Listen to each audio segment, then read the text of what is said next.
성경은 신약성경 392페이지 요한일서 4장 7절에서 21절까지 말씀입니다.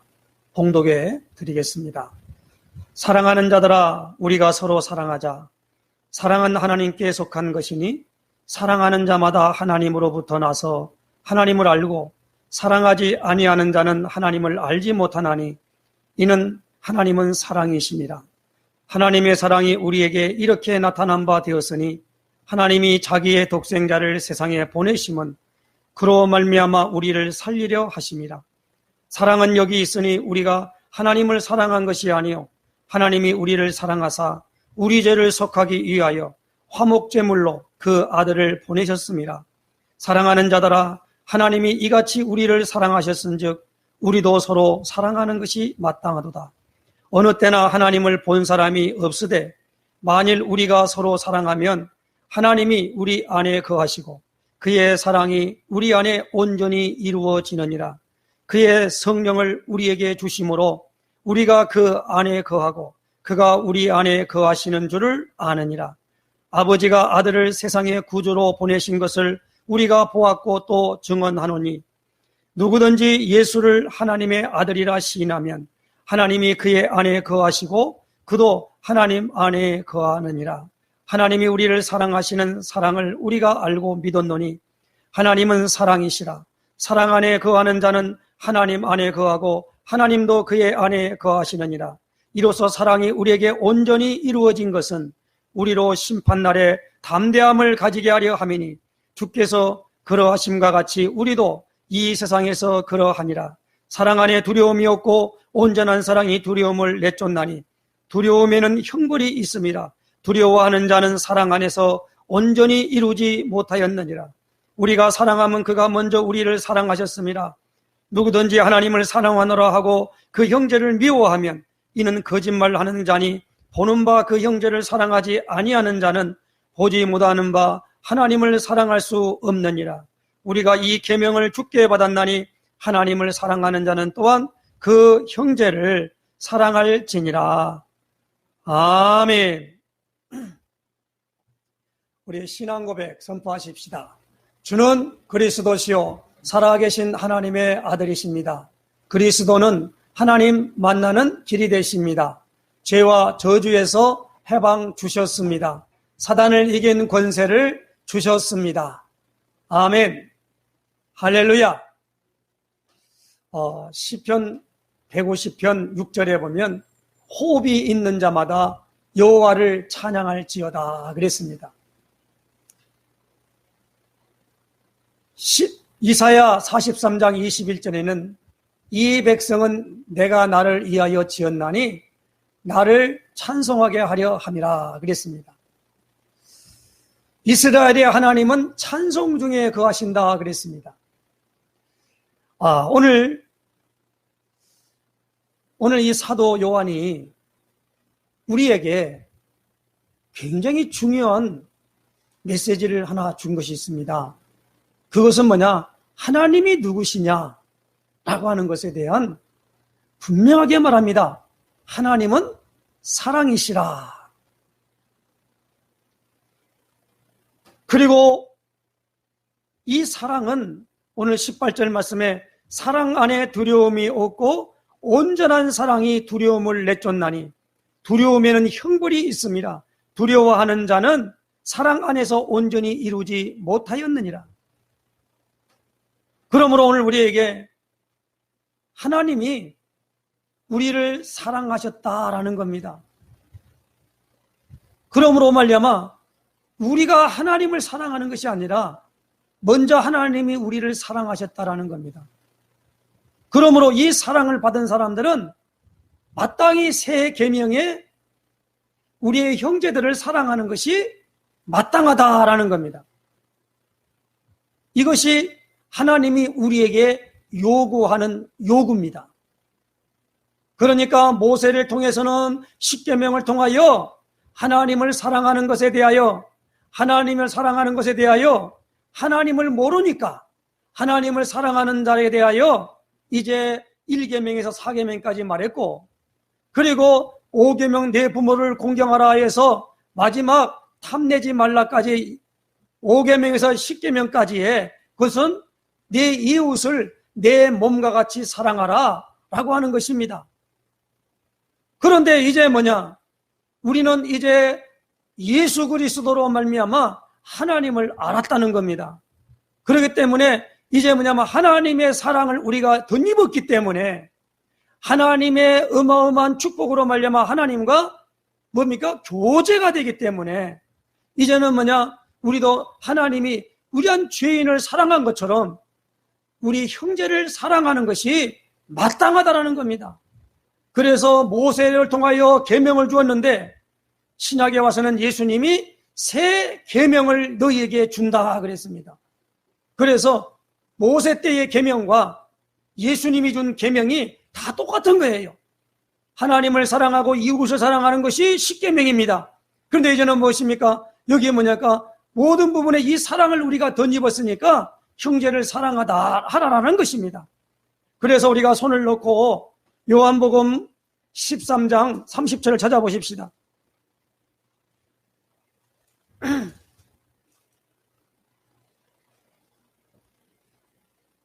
34절을 찾아보십시다.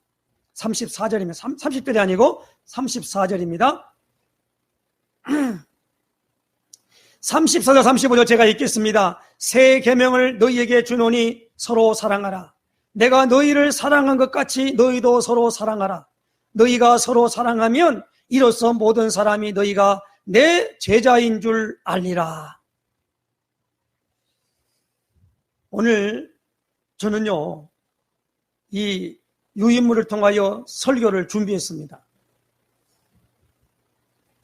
그래서 오늘 여기 주신 말씀에 요한일서 4장 10절에 주신 말씀대로 사랑은 여기 있으니 우리가 하나님을 사랑한 것이 아니요 하나님이 우리를 사랑하사 우리 죄를 속하기 위하여 화목제물로 그 아들을 보내셨습니다. 그랬습니다.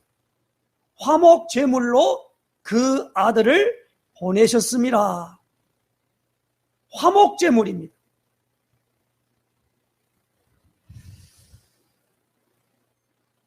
출애굽기 3장 18절에 보면 바로에게 나간 모세가 하나님께 가서 우리가 제사를 드리려고 합니다. 그 제사는 어떤 제사냐? 희생제사입니다. 그렇게 말씀합니다. 그러니까 바로가 그 말을 못 알아들었어요. 왜 너희들은 꼭 나가서 광야에 가서 그걸 드리려고 하느냐? 그 이유가 뭐냐? 이해를 못한 거예요. 우리가 지금 코로나19 바이러스를 통한 이 팬데믹 현상 때문에 비대면 예배를 드리자 그렇게 말합니다. 왜 비대면 예배를 드리냐 하면 이 말을 하면은 이 포말이 온 곳에 퍼져가지고 그 포말을 통해서 감염이 되기 때문에 그렇다라는 겁니다. 어떤 사람이 감기 바이러스가 걸리는 걸 실험을 하는데 전철에서 누가 재채기를 한번 딱 했는데 재채기를 했더니 그걸 현미경으로 보니까 완전 안개와 같이 풍부져 나오더라고요. 그런데 그게 그 삽시간에 10분 정도 되니까 전철 안에 그것이 다 돌아다니더라는 겁니다. 왜? 대류를 타고 기류를 타고.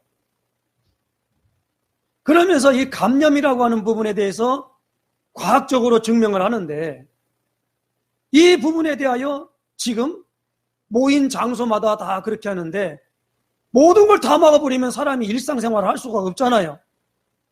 그래서 그 타깃으로 대구에서는 신천지가 예배드리는 그것에 많은 사람들이 감염돼가지고 대구가 한때는 전부 도시가 마비될 정도로 막았습니다.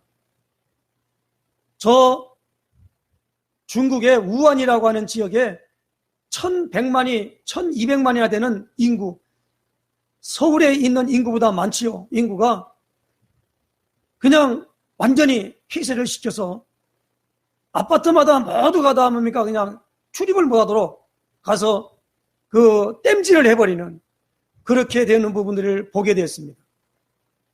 그러다 보니까 이번에 그런 걸 통하여 교회가 계속 그렇게 말하면서 마스크를 쓰고 오라는 거예요.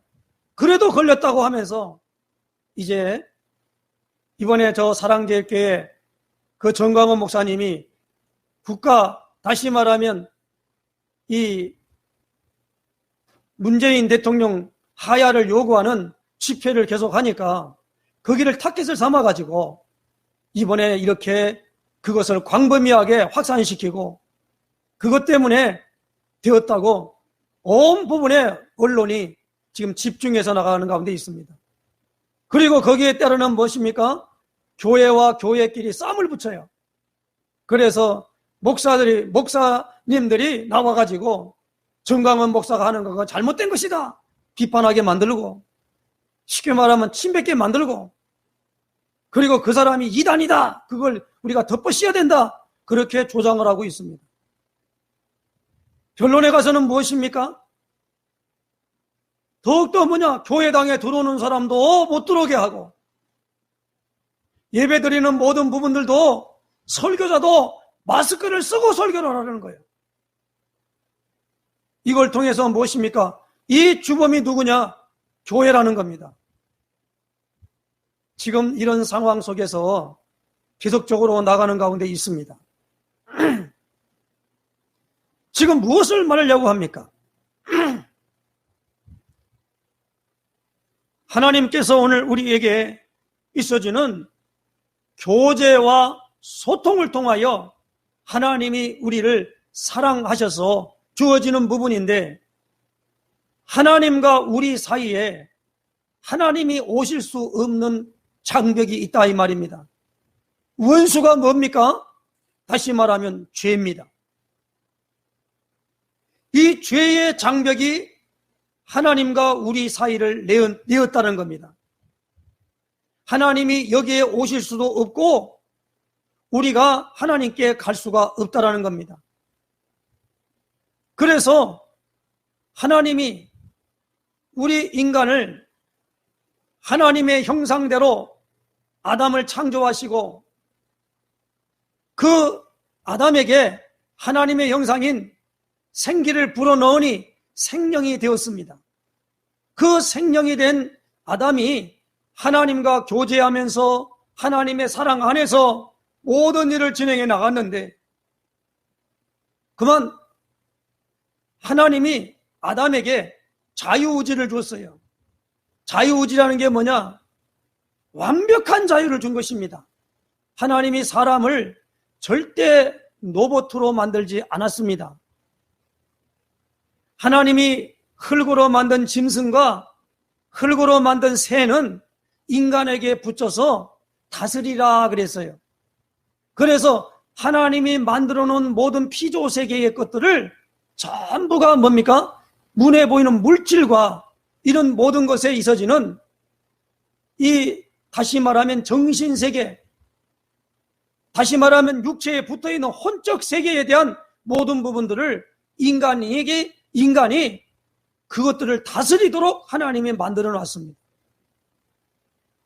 하나님 우리 인간을 만들 때 인간을 만들어 놓은 모든 것들을 그렇게 하는 가운데 있는데, 하나님과 깊은 교제 속에 살아가는 가운데 그것을 원만하게 이룰 수 있는 길이 하나 있으면,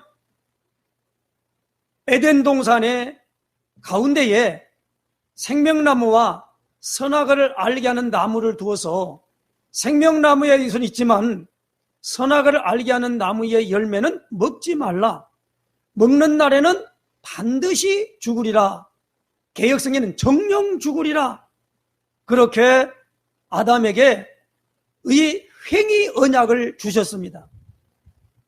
아담이 그 언약을 받고 난 다음에 하나님이 홀로 있는 것이, 독처하는 것이 좋지 못하니 너를 돕는 배필을 지으리라 하고 아담을 깊이 잠들게 한 다음에 갈비뼈를 뽑아서 여자인 하와를 만들었습니다. 그래서 분명히 뭐냐면 이 하와를 만들어 놓고 부모를 떠나 둘이 하나가 되라, 그렇게 말씀을 했습니다. 이것이 결혼의 비밀과 어마어마한 축복의 놀라운 역사를 아담에게 하나님이 그 언약의 어마어마한 것들을 전달하는, 그것을 맡겼다라는 겁니다. 그런데 우리가 하나님이 만들어 놓은 이 창조의 질서와 그 가운데 있어지는 모든 문제에 대한 부분들을 알 수 있는 길은 오직 창세기밖에 없어요. 그 창세기 3장에 하나님이 오늘 우리에게 타락한 천사, 마귀지요, 사탄이지요, 이 사탄을 뱀이라고 하는 상징물로 말미암아 인간과 대화를 하게 합니다. 그래서 그때 뭐 했습니까? 다른 문제를 갖고 있는 것이 아니라 하나님이 아담에게 준 행위 언약을 딱 가지고 사탄이 하와에게 접근을 한 것입니다. 하와에게 확실하지 아니하는 부분들을 물어본 거예요. 왜냐하면 하나님이 모든 열매를 따먹지 말라 하더냐라고 하와에게 질문을 던집니다. 그러니까 하와가 생각을 했겠지요. 분명히 말합니다. 이 부분으로 말미암아 하와는 직접 하나님께 그 약속의 말씀을 받은 게 아니에요. 누구에게 했느냐? 아담에게 주고, 아담이 잠들게 난 다음에 거기서 뽑아서 갈비뼈를 뽑아서 하와를 만들었기 때문에 이 언약은 누구에게 전달했느냐? 아담으로부터 하와에 전달된 겁니다. 그런데 하와가 뭐라고 대답을 합니까?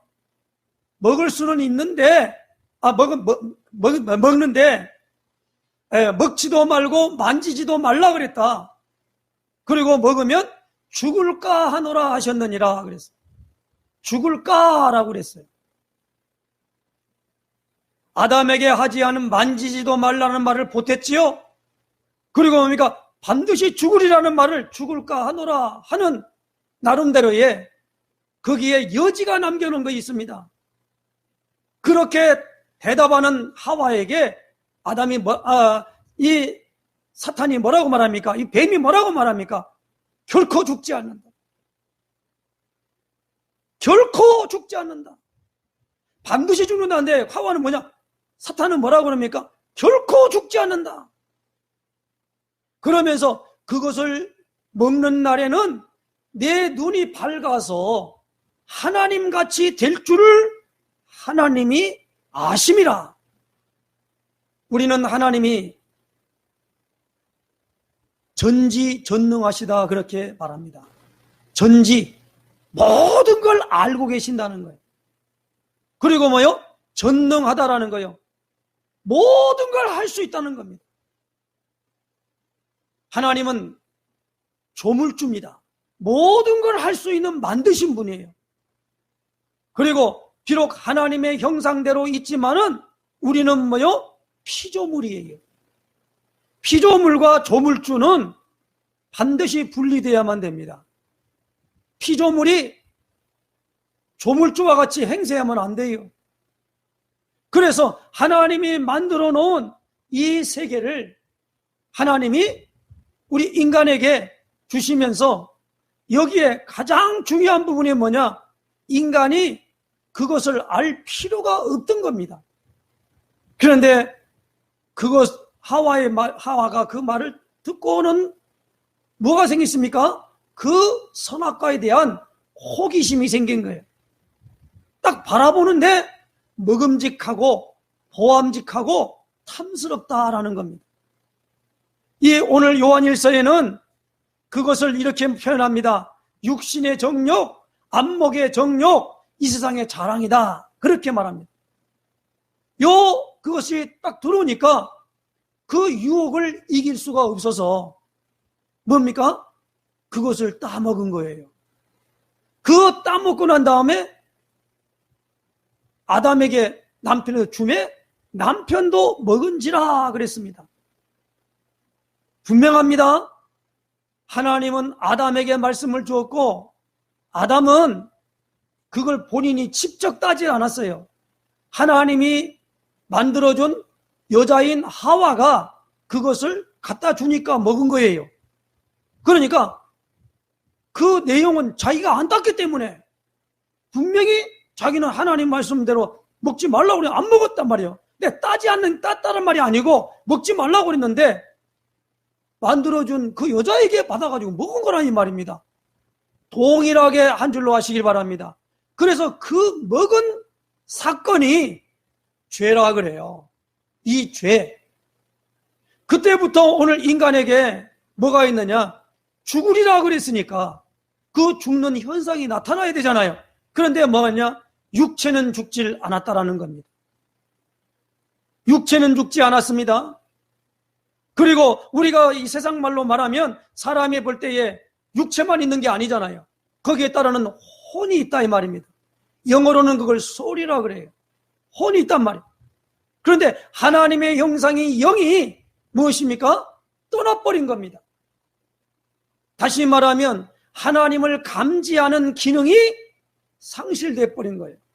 그걸 가리켜 우리는 죽음이라 그래요. 그걸 뭐냐면 영적 죽음인데 영은 죽는 게 아니고 우리 육체와 우리 혼과 이것이 뭐요? 분리된 것입니다. 이 사실을 꼭 알아들어야만 됩니다. 하나님의 속성을 말할 때 예수님은 요한복음 4장 24절에 하나님은 영이시니 그랬습니다. 하나님은 영이십니다. 하나님을 존재를 말할 때 어떻게 말합니까? 우리는 그 하나님이 우리에게 거룩할 성자 그 다음에 영이지요. 영을 갖다가 우리는 뭐랍니까? 성령 그럽니다. 그래서 우리는 하나님을 말씀할 때에 하나님은 단수로 그냥 하나님 그런 게 아니고 오늘 분명하게 말합니다. 복수입니다. 복수이면서도 유일합니다. 왜 유일하느냐? 보십시다. 우리의 형상을 따라 우리의 모양대로 우리가 사람을 만들고 라고 창세기 1장 26절에 말씀하고 있습니다.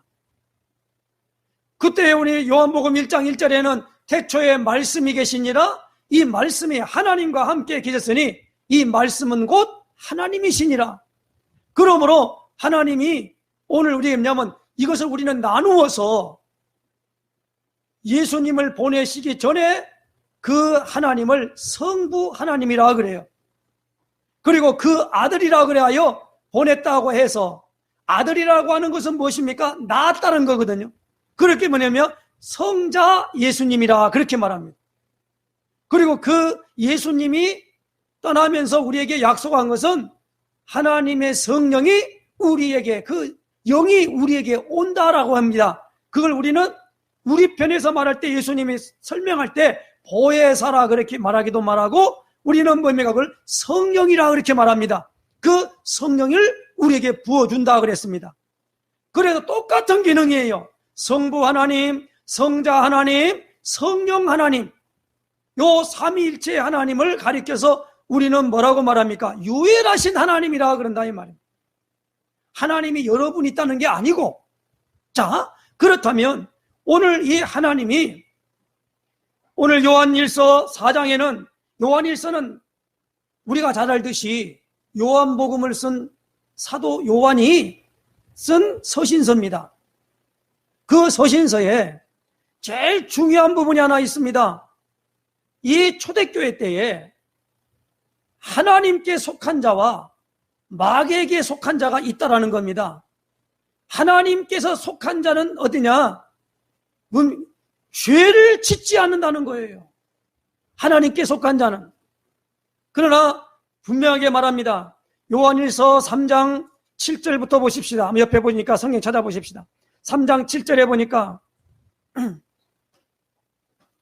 자녀들아 아무도 너희를 미혹하지 못하게 하라. 의를 행하는 자는 그의 의로우심과 같이 의롭고 죄를 짓는 자는 마귀에게 속하나니 마귀는 처음부터 범죄함이라. 하나님의 아들이 나타나신 것은 마귀의 일을 멸하려 하심이라. 그리고 난 다음에 9절에 하나님께로부터 난 자마다 죄를 짓지 아니하나니 이는 하나님의 씨가 그의 속에 거함이요 그도 범죄하지 못하는 것은 하나님께로부터 났습니다. 하나님의 자녀가 된 사람은요, 죄를 지을 수 없다는 겁니다. 죄를 짓는 자는 마귀에게 속한 것이다 라는 거예요. 자, 그러면서 오늘 우리에게 준 부분이 있습니다. 죄를 짓는 자는 누구라고요? 마귀에게 속한 것이다 라는 거예요. 왜 마귀에게 속한 것입니까? 하나님은 반드시 죽는다 그러는데 마귀는 결코 죽지 않는다 라고 속였지요. 죽지 않는다. 오늘 이 부분을 잘 알아들어야 됩니다. 그러다 보니까 하나님께로 난 자들이 아닌 사람이 와서 교회를 어지럽히는 거예요. 이게 지금 요한일서를 쓴 배경입니다. 그러므로 우리는 하나님께 속겠다라는 겁니다. 그러므로 오늘 보니까 하나님께 속한 사람들에게는 그 죄를 짓고 안 짓고 라고 하는 말이 하는 것이 아니라 오늘 우리에게 뭐가 오느냐? 온전한 하나님의 사랑이 우리에게 부음받은 것이다 이 말입니다. 그러니까 죄를 짓고 안 짓고가 아니라는 겁니다. 그러므로 우리가 하나님의 자녀에게는 뭐라느냐? 바로 하나님의 영이 우리 안에 거하시기 때문에 그렇다는 겁니다. 그걸 가리켜 뭐라고 말합니까? 하나님의 씨가 우리에게 들어왔다는 거예요. 사도 바울도 고린도서 3장 16절에 너희가 하나님의 성전인 것과 하나님의 성령이 너희 안에 거하시는 것을 알지 못하느냐 그랬습니다. 그래서 오늘 우리에게는 지금 무엇입니까?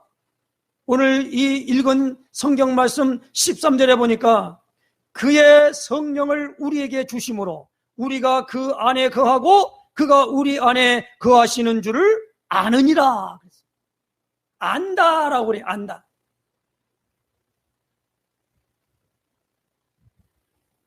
잘 기억하시기 바랍니다. 제가 왜 오늘 13절부터 했습니까? 12절을 읽어보면 이렇게 말하는 것이 확연하게 드러나요. 어느 때나 하나님을 본 사람이 없으되 만일 우리가 서로 사랑하면 하나님이 우리 안에 거하시고 그의 사랑이 우리 안에 온전히 이루어지느니라. 온전히 이루어진다는 겁니다. 그러면 오늘 우리에게 제일 중요한 부분이 무엇입니까? 죄 문제를 해결받기 위하여, 죄 문제를 해결하기 위하여 하나님이 사람의 몸을 입고 이 땅에 오셨다라는 거예요. 그분이 누구냐? 성자 예수님이시라는 겁니다. 그런데 그 하나님의 씨가 우리에게 들어올 때에 요한복음 1장 14절에 말씀이 육신이 되어 우리 가운데 거하심에 우리가 그 영광을 보니 아버지 독생자의 영광이요 은혜와 진리가 충만했다 그랬어요. 그럼 뭡니까? 그 씨가 뭐요? 말씀입니다. 누가복음 1장 2장을 쭉 읽어보면은요 어느 날 이 마리아에게 천사가 방문을 합니다. 그럴 때에 내게 잉태되었다라고 그랬습니다. 그러니까 이 마리아가 뭐라고 하냐? 나는 사내를 알지 못합니다. 그랬죠. 그러니까 분명하게 말합니다. 내게 잉태된 것은 거룩한, 다시 말하면 성령으로 잉태됐다라는 겁니다. 그러므로 성령은 이로 잉태됐기 때문에 아담의 씨가 아니라 하나님이 직접 뭡니까? 말씀으로 이 하와의 태를 몸을 입고 이 땅에 왔다는 말입니다. 왜 그렇습니까? 거기에는 뭡니까? 자녀가 있기 있어야 되기 때문에 그래요. 그래서 창세기 3장 15절에는 뱀의 후손과 여자의 후손이 있어요. 이 여자의 후손이라는 부분에 중요한 부분이 있습니다. 남자 없이 여자로서 후손이 온다는 말입니다.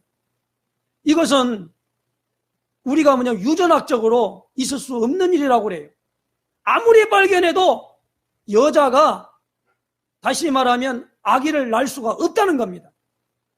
절대 없대요. 그것도 남자를 낳을 수가 없단답니다. 그 유전인자가 없대요. 그래서 어떤 분은 XY, YY, 그 다음에 XX, 이 유전인자만 있다 그러는데, 그런 부분인데, 오늘 말씀으로 말미암아 우리에게 왔다라는 겁니다. 그러니까 이게 얼마나 신비한 일입니까? 그게 바로 여자의 후손, 그분이 누구냐? 그분이 바로 이사야 7장 3절에 보라 처녀가 잉태하여 아들을 낳을 것이요 그 이름을 임마누엘이라 하리라. 임마누엘이 무엇입니까? 하나님이 우리와 함께 계신다라는 거예요. 그 하나님이 나와 함께 계신다라고 할 때는 위드라 그래. 영어로 위드, 함께 한다라는 것이기 때문에, 그러나 우리와 함께 한다라는 거예요. 그래서 누가복음 1장 1절에 보니까 우리 중에 이루어진 사실, 그래요. 그 뭡니까? 그분이 누굽니까? 바로 성령으로 잉태돼서 우리에게 오신 분이다. 그러나 사람의 모습을 닮아야 된다는 거예요. 그것이 오늘 우리에게 주어지는, 왜 그래야 되느냐? 그 이유가 뭐냐? 하나님과 우리 사이를 내었던 아담이 따먹었던 그 선악과의 범죄, 다시 말하면 죄를 해결해야 되는데, 모든 사람들이 죄에 벌만 받았지 그걸 해결할 사람은 없다라는 말입니다. 왜냐하면 사도 바울은 로마 3장 23절에 모든 사람이 죄를 범하였음에, 모든 사람이 죄를 범했습니다. 하나님의 영광에 이르러야 할 사람이 이루지 못했대요. 왜? 모든 사람이 죄를 범했기 때문에 그래요. 그 죄를 범한 인생들은요, 그 죄값을 받고 어떻게 합니까? 마땅히 어디 갑니까? 마귀와 더불어 지옥에 보내는 지옥으로 갈 수밖에 없다고 성경은 우리에게 단언하고 있다 이 말입니다. 하나님이 이 죄를 해결할 자를 보내주겠다고 약속을 했어요. 그 약속을 우리는 무엇입니까? 죄를 속하는 사람, 속하는 자가 오는데, 죄를 속하는 비밀이 뭐냐라는 거예요. 그것을 하나님이 구약에 설명을 했어요. 그 설명을 할 때에 하나님이 거기에 본을 하나 주셨습니다. 그게 뭐냐? 하나님이 계신 보좌가 성막입니다. 그 성막에는 성소가 있고 지성소가 있어요. 그런데 그 성막에서는, 성막이라고 하는 부분은 하나님이 계신다라고 하는 거예요. 보좌라 그래, 보좌. 그 보좌에 하나님을 만나려고 하는데 절대 하나님을 못 만나는데, 왜 못 만나냐? 죄를 가진 인생은 죄를 가지고는 절대 하나님을 아련할 수가 없단 말이에요. 그래서 죄 씻음을 받고 죄를 완전히 씻는, 그 죄를 없이 하는 의식을 행해야 한다는 겁니다. 그 의식이 뭐예요? 제사라 그런단 말이에요. 제사에는 반드시 뭐가 있어야 되느냐? 제물이 있어요. 제물. 그 제물이 뭐냐? 바로 레위기 17장 11절에 육체의 생명은 피에 있다 그랬어요. 이 피를 제단에 들여서, 단에 들여서 죄를 이하여 속하게 하였나니, 피 흘림이 없은즉 죄 용서함이, 죄 사함이 없느니라. 그래서 그 일들을 집례하는 사람이 누구냐? 제사장을 세웠다라는 겁니다. 제사를 집례하고 하나님이 원하시는 방법대로 제사를 드리려면 거기에 대하여 아는 사람을 세워서 그 죄를 가져오는데, 이스라엘 백성들에게는 두 번의 어마어마한 방법이 있어요. 한 번은 뭐냐? 대속죄, 죄를 속하는 속죄가 있는데 1년에 딱 한 번 하는데, 그 한 번 하는 사람이 누구냐 하면 아론의 지파의 반열에 따라서, 레위 지파 사람은 다 제사장이 되는데 특별히 대제사장은 아론의 그 반열을 따라서 나야 돼요. 그 사람이 그 해에 대제사장이 되는데, 이 대제사장이 1년에 딱 한 번 백성들의 모든 죄를 해가지고 거기에 양을, 소를, 이런 것을 잡아가지고 피를 타가지고 양푼에 담아가지고 하나님이 계신 보좌인 지성소에 들어간 겁니다. 그걸 대속죄일이라 그래요. 그럴 때에 오늘 하나님이 그것을 받으시고 그 죄 문제를, 백성들의 모든 허물과 죄를 용서했다라고 하는 표정을 하는데, 해마다 그렇게 해야 돼요. 그 방법이 속죄일이라고 해서 1년에 딱 한 번 있고, 그리고 일반 대제사장이 아니라 일반 제사장이 하는 것이 있어요. 그것은 날마다 그렇게 했다는 겁니다.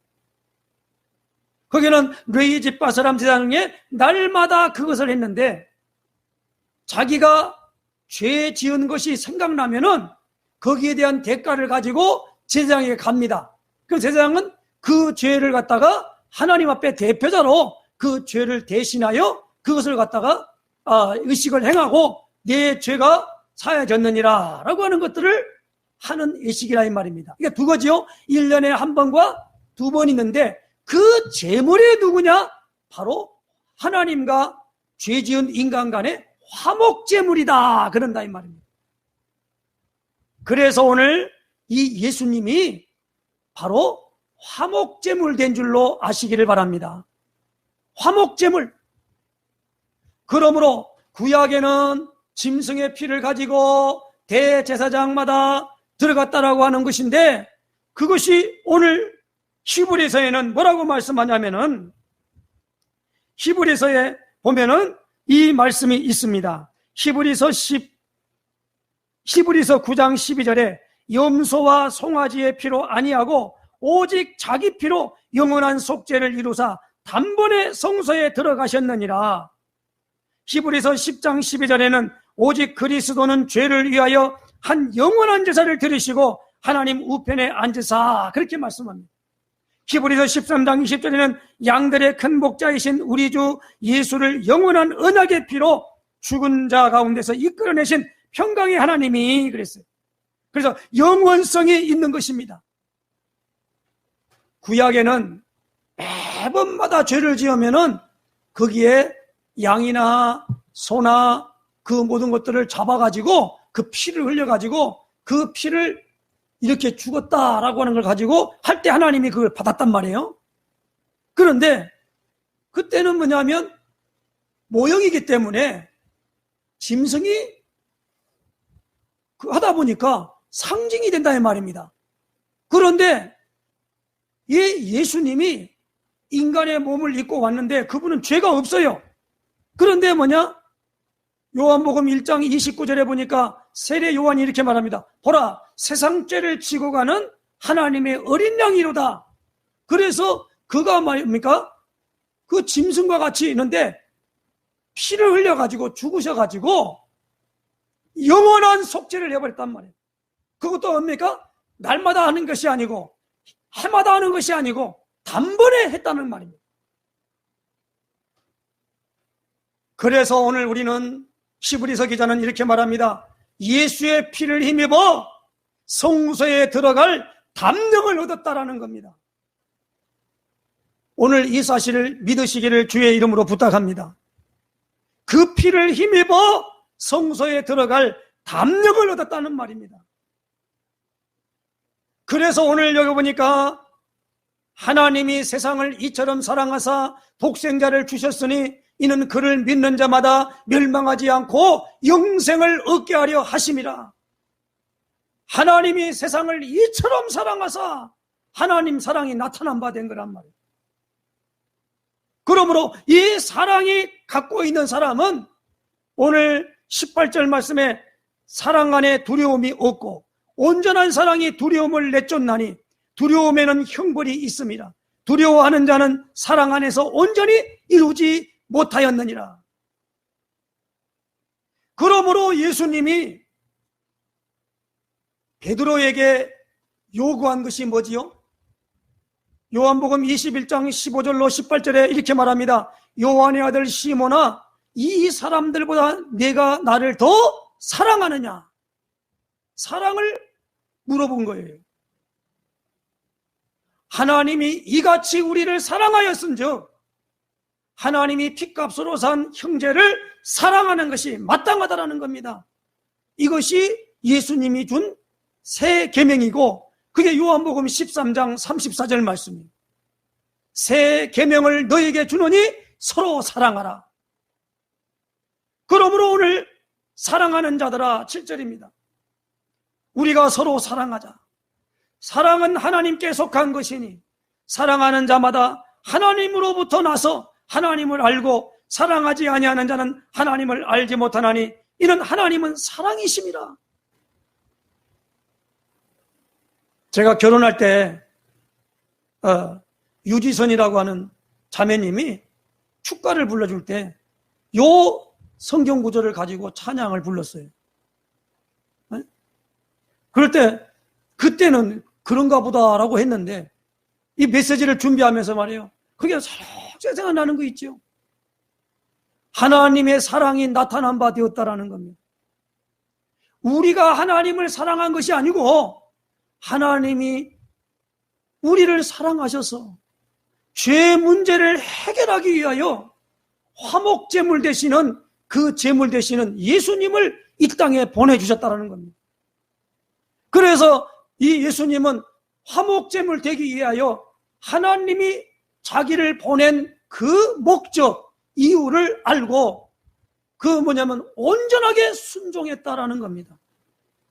그래서 마지막 십자가에서 피 흘려드릴 때에 요한복음 19장 30절에 내가 다 이루었다. 그러므로 오늘 우리에게 가장 중요한 것이 무엇입니까? 하나님이 오늘 우리에게 하나님과 사람 사이의 문제는 무엇입니까? 죄 문제입니다.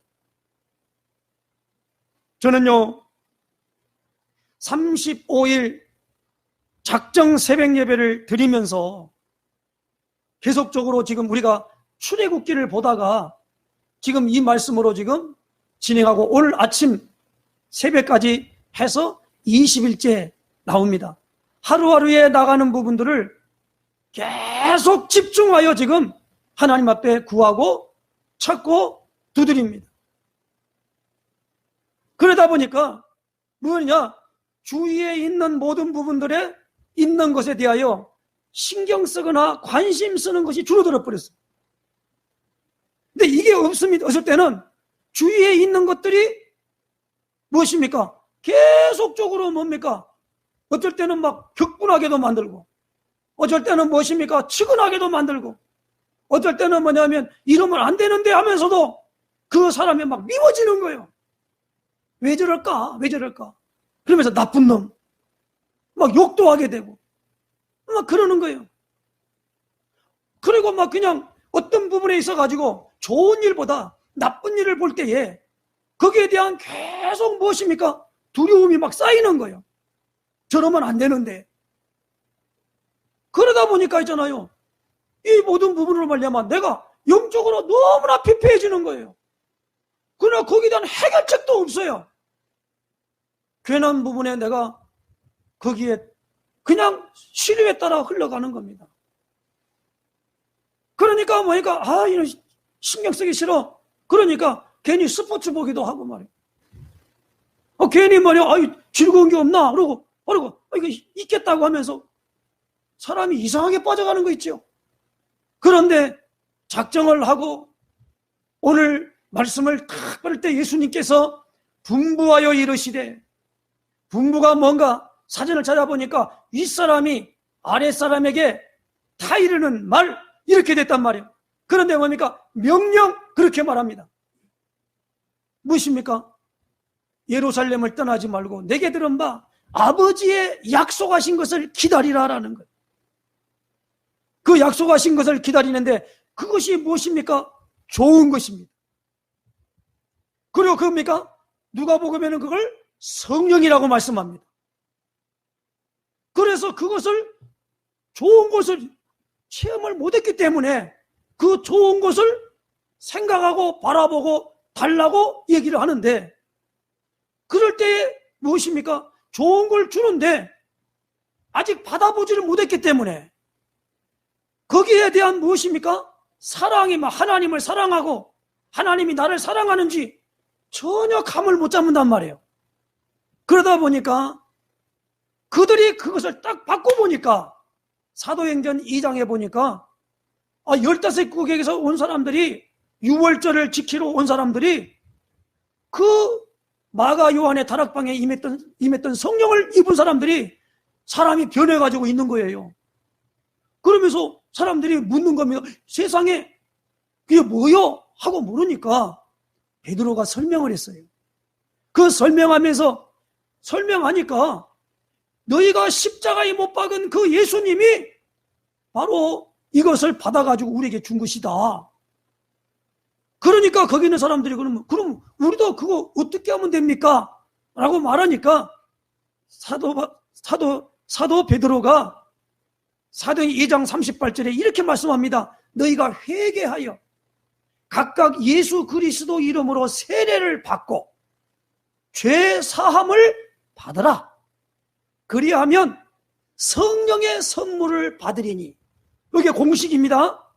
회개하여 각각 예수 그리스도 이름으로 세례를 받고 죄 사함을 받으라. 그리하면 성령의 선물을 받으리니, 이렇게 공식이 되어져 있는 거예요. 그러니까 그들이 할 수 있는 건 죄 사함은 하나님이 주는 거지 내가 죄 사했다 그렇게 하는 건 아니잖아요.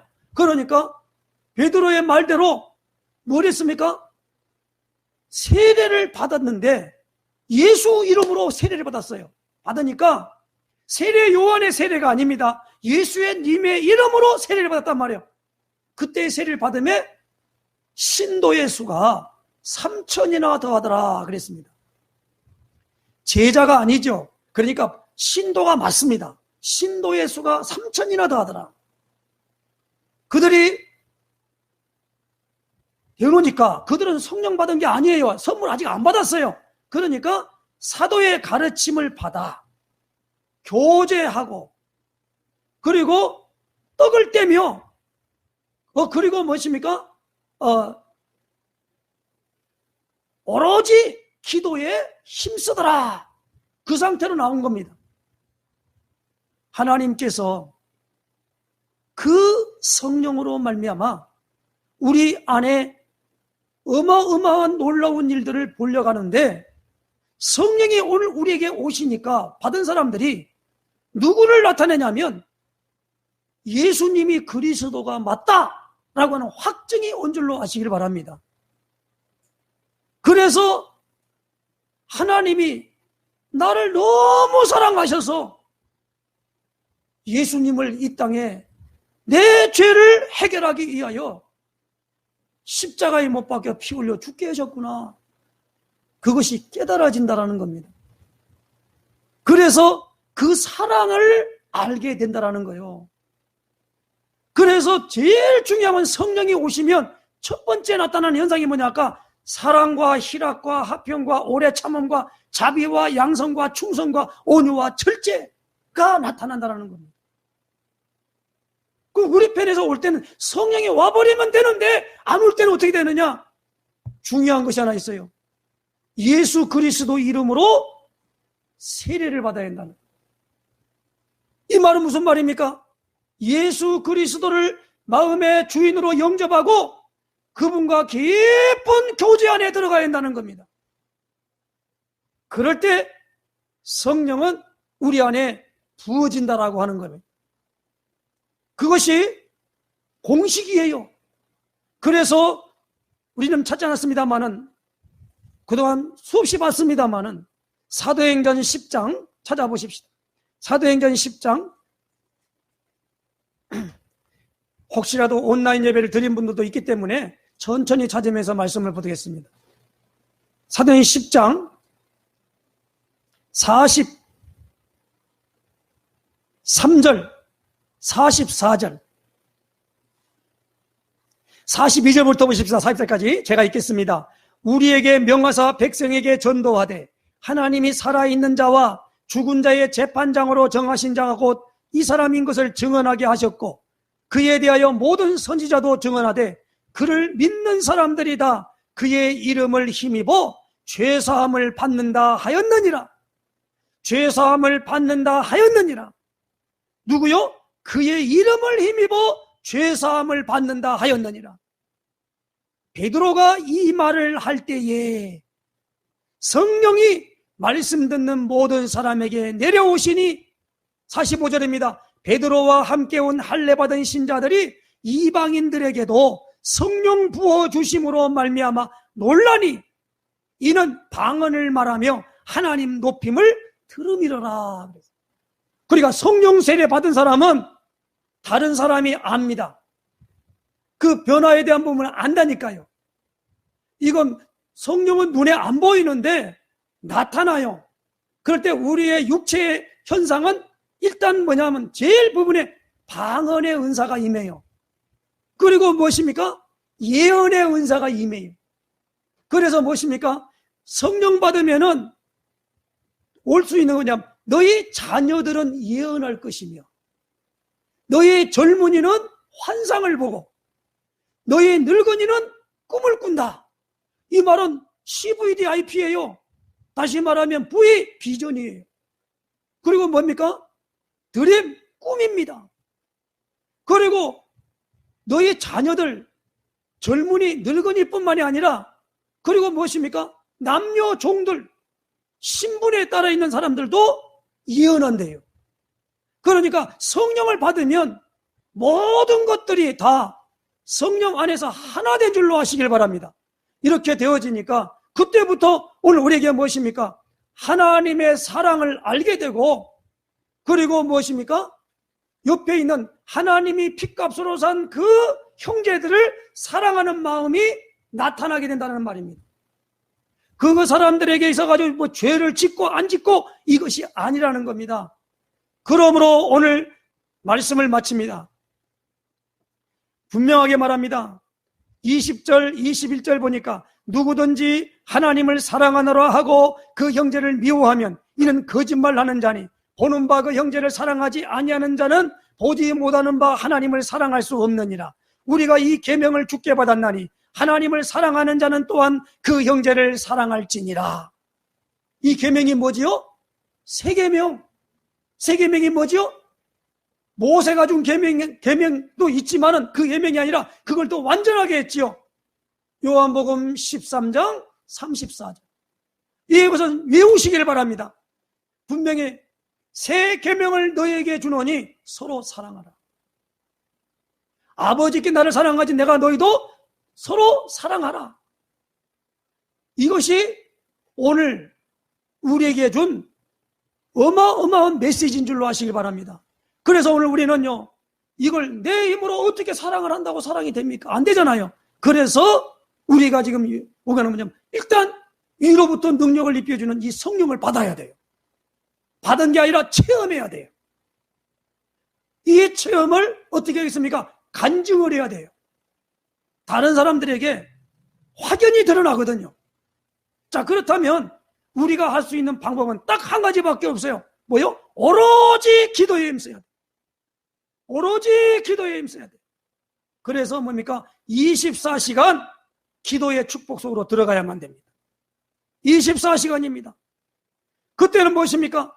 우리에게 뭐냐면 오직 언약 주님만 생각할래 라는 주님 생각해야 됩니다.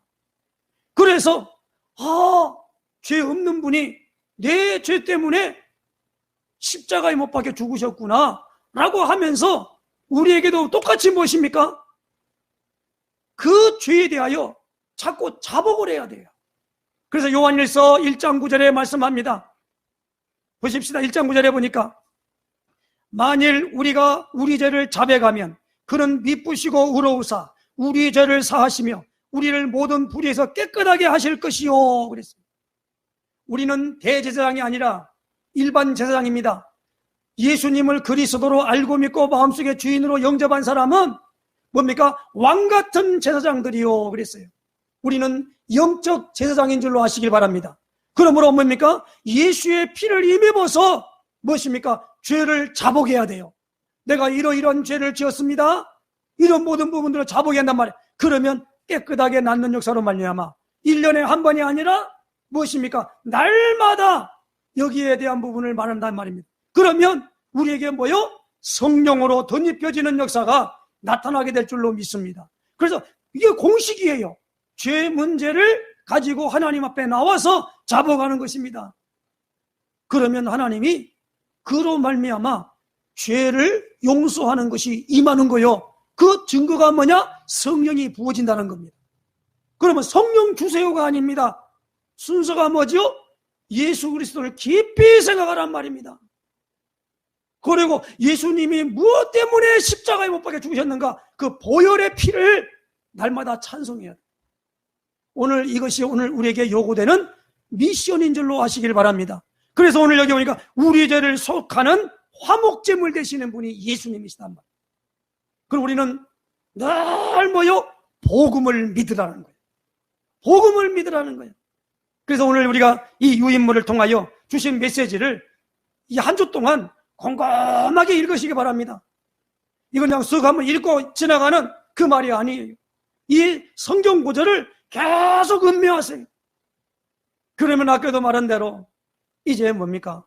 다 뭐 텔레비 아니면 어떤 곳에서 그냥 사람께 어떤 뭐 전화통을 붙잡고 그런 부분이 점점 줄어들게 됩니다. 그리고 이것을 내가 되어줄 때 하나님은 복음 받을 자를 내게 붙여줄 줄로 믿습니다. 그리고 복음 받을 자에게 가게 할 줄로 믿습니다. 이것이 초대교회의 전도였어요. 초대교회에 간판 걸어놓고 오십시오 안 했어요. 지금은 뭡니까? 교회가 완전 상품화돼 버렸어요. 그래서 얼마나 많은 큰 건물을 가져놓고 비대면 한다고 그러니까 텅텅 비어갖고 있는 거예요. 손님 받아야 되는데 못 받게 한다 이거야. 그렇게 항의가 되는 겁니다. 이제는요 패러다임이 바뀌었어요. 그래서 뭡니까? 비대면 예배, 언택트 예배, 언택트 영어로 비대면 한다고 하나님이 안 받습니까? 받습니다. 어디요? 물고기 뱃속에 들어간 요나에게도 기도했거든요. 아니 저 토굴 속에 기도 못합니까? 하잖아요. 아니 한 번씩 배를 타고 나가면 지금은 뭐 그러지만은 옛날에는 거의 1년 가까이 바다에 살아야 된단 말이에요. 그 사람들은 예배 안 받습니까? 아니거든요. 그렇다면 오늘 우리에게 지금까지의 모든 방향 속에서 우리는 성령에 의하여 이끌림 받는 예배가 아니라 하나의 종교적인 관습의 예배를 드렸지 않았냐는 거예요. 그러니까 무엇입니까? 역사가 없는 거예요. 그러니까 이 사랑이라는 게 전혀 메말라 버렸어요. 말이야 사랑이지요. 자기에게 조금 기분 나쁜 말 하면 그 다음부터는 치받습니다. 그러되면서 조금만 해도 시험에 빠져버립니다. 오늘 우리가 이 부분을 정확하게 알고 오늘 요한일서를 전부 다 할 때 오늘 이 4장에 주신 말씀이 이 중요한 오늘 본문이 너무 중요한 말씀이에요. 그러므로 우리는 하나님께 속한 사람입니다. 하나님께 속한 사람이 아니면 마귀에게 속한 사람일 수밖에 없어요.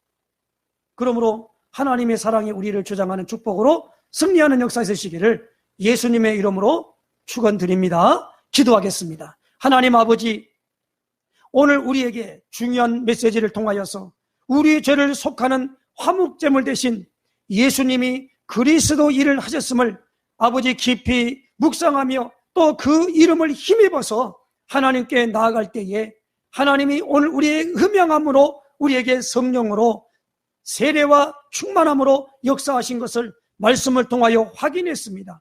오직 예수 그리스도의 이름으로 하나님 앞에 담대히 나갈 마음이 생겼사오니 이제 하나님 아버지 주의 놀라운 역사를 통하여서 새로운 역사로 육체되는 일이 나타날 수 있도록 인도하여 주시옵소서.